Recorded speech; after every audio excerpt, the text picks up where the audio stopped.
Average वाला आपने graph से सीखा, इंस्टेंटेनियस वाला भी आपको ग्राफ से हम सिखा रहे हैं, ठीक। और इंस्टेंटेनियस के एज सच कोई क्वेश्चन नहीं आएगा कि ग्राफ से करके दिखाओ, बस एक नॉलेज के लिए आपको दे रहे हैं। क्वेश्चंस जो है वो आगे जो टॉपिक्स आने वाले हैं उससे आते हैं, इससे एवरेज और इंस्टेंटेनियस से बहुत रेयर है कि कोई क्वेश्चन आ जाए, फिर भी आपको आना चाहिए। तो जरा ध्यान से देखिएगा, अगर मैं गलत नहीं हूं तो मैथ्स वाले मुझे ये बताओ कि किसी लाइन का जो स्लोप होता है वो इज इक्वल टू किसके होता है? अलग अलग फॉर्मूला है। हाँ, अलग फॉर्मूला। tan theta.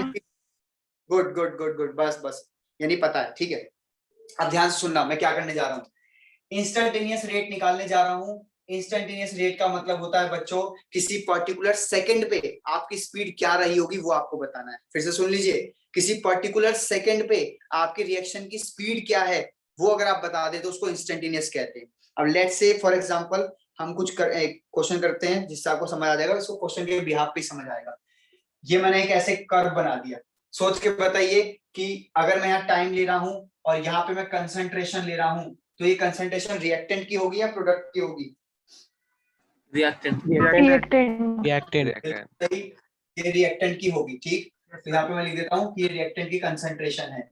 बेटा ध्यान से सुनिएगा, यहाँ पे समय 0 है और लेट्स से कि यहाँ पे समय 20 सेकेंड है, ठीक। यहाँ पे समय 20 सेकेंड है और यहाँ पे समय 0 है, सेकेंड लिख देता हूं मैं, सेकेंड।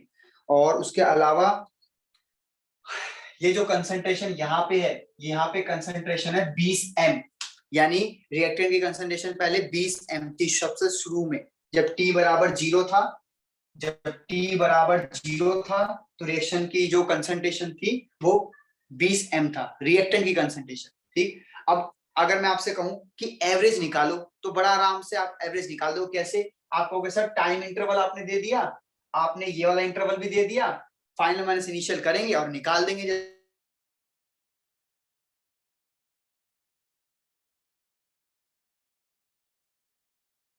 मुझे इस पर्टिकुलर सेकंड पे बताओ रिएक्शन क्या रही होगी।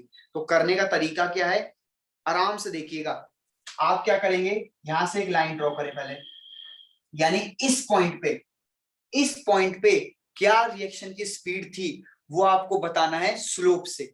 अब स्लोप कैसे होता है, आप इस पॉइंट से ना एक टेंजेंट ड्रॉ करिए, ठीक। टेंजेंट ड्रॉ कर देते हैं हम। टेंजेंट कुछ इस तरीके से ड्रॉ होता है इसका, ये कुछ ऐसे, कैसा बताऊं,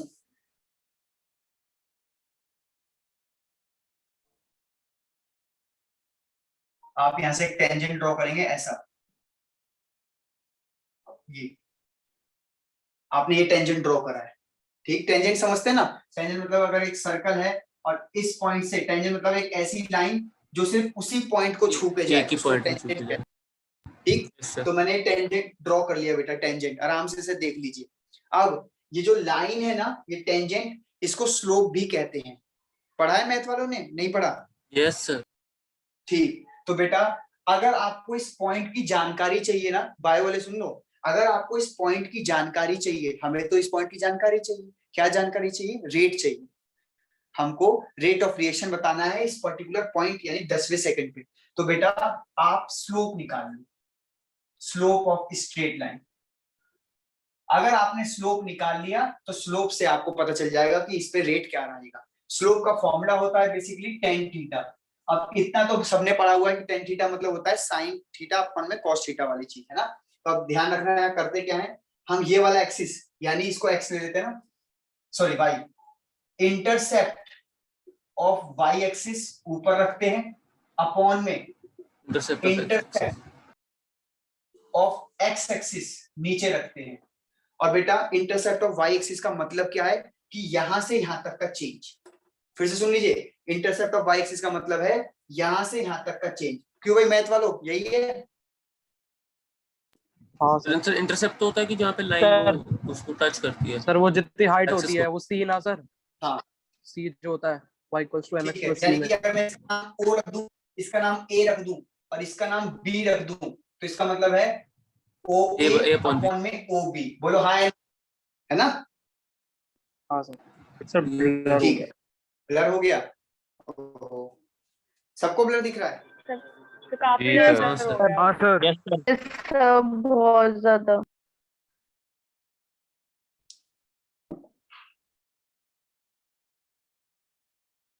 एक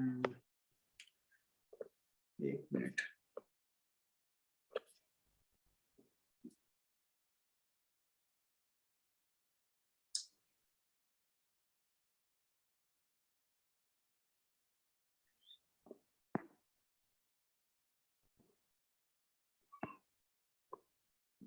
एक मिनट रुकिए बस।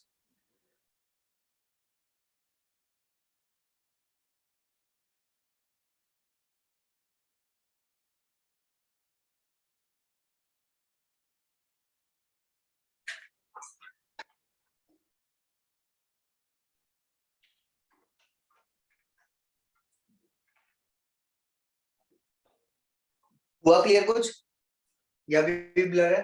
नो सर ब्लर है। ब्लर है सर अभी ब्लर। अच्छा ब्लर है। एक काम करो ना, फिर तुम पेज नंबर 13 और 14 ये पढ़ के आओ, जाओ। जब तक ये पढ़ के आओ क्लियर हो जाएगी स्क्रीन तब तक। पेज नंबर 13 और 14 पढ़ के आइए। 13 एंड 14 जल्दी पढ़ के आइए, शाबाश। Page number 13 and 14। हो सकता है मुझे समझाना भी ना पड़े, आपको देख के ही समझ आ जाए। जाइए।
को ध्यान देना है ग्राफ पे, क्योंकि मैथ वाले तो मुझे लगता है ये सब चीजें मैथ वालों को पता रहती है, तो आराम से समझ जाएंगे क्या क्या हो रहा है। लेकिन बायो वाले प्लीज आप इस चीज को मेमोराइज कर लीजिए कि कैसे कैसे करना होता है। भैया। हाँ जी बोलिए। अरे ऑप्टिकल रोटेशन क्या है? ऑप्टिकल रोटेशन अभी छोड़ दीजिए। ऑप्टिकल रोटेशन मतलब होता है कि कंपाउंड ना 3D में राइट साइड लेफ्ट साइड घूमता है, उसको ऑप्टिकल रोटेशन कहते हैं। ये आपको जब हम केमिस्ट्री पढ़ाएंगे, वो सॉरी केमिस्ट्री कह रहा हूँ, ऑर्गेनिक केमिस्ट्री पढ़ाएंगे तब आपको सिखा देंगे, ठीक है।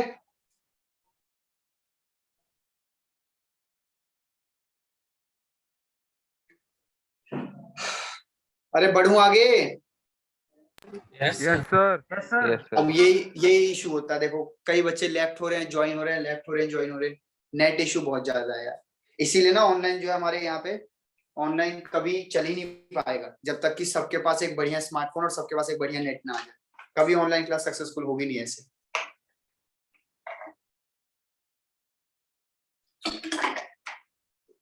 सुनिए, अब मैं आपको आज का होमवर्क देता हूँ, प्लीज इस होमवर्क को करके आइएगा। होमवर्क ये है कि आगे के जो 2-3 पेज हैं उसमें कंटेंट लिखा हुआ है, वो कंटेंट आप पढ़ेंगे और समझेंगे। उस कंटेंट का फाइनल कंक्लूजन क्या है वो मैं आपको बता देता हूँ। ध्यान से देखिएगा बेटा, बहुत आसान है। अगर वो चीज आपको नहीं भी समझ आएगी ना तो ये चीज आपको देख के समझ आ जाएगी। जरा ध्यान से देखिए। मान लीजिए कि कोई रिएक्शन है 2A + 3B gives 4C + 5D, ऐसे करके कोई रिएक्शन है। ठीक, मतलब आगे कोफिशिएंट लग गए और मैंने आपको कहा कि बताइए जरा रेट ऑफ रिएक्शन। तो अब आपको क्या करना है, याद करो कल हमने इसमें बताया था आपको चेंजिंग रहता है नंबर। हाँ, change in concentration of A with respect to time, आगे लगा देना माइनस क्योंकि रिएक्टेंट है, और जो कोफिशिएंट लगा है वो अपॉन में चला जाएगा। याद है आपको? Yes sir. बस यही है।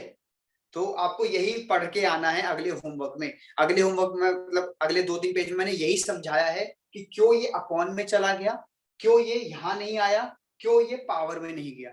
तो अगर समझ आता है तो वेल एंड गुड है, वरना आपसे कोई पूछने नहीं आ रहा है कि क्यों पावर में नहीं चढ़ा, क्यों ऊपर नहीं चढ़ा। ये जस्ट फॉर डीप नॉलेज है कि आपको समझ आना चाहिए।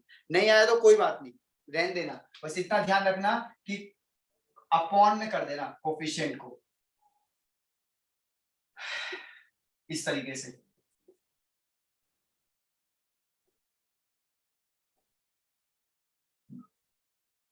ये इस तरीके से 1/4 1/5 change in C upon concentration time, change in D upon time, change in B upon time, change in A upon time. मैं बार बार ये ब्रैकेट लगाना भूल जाऊं तो आप समझ लेना ब्रैकेट यहाँ लगे हुए हैं, अंडरस्टूड है।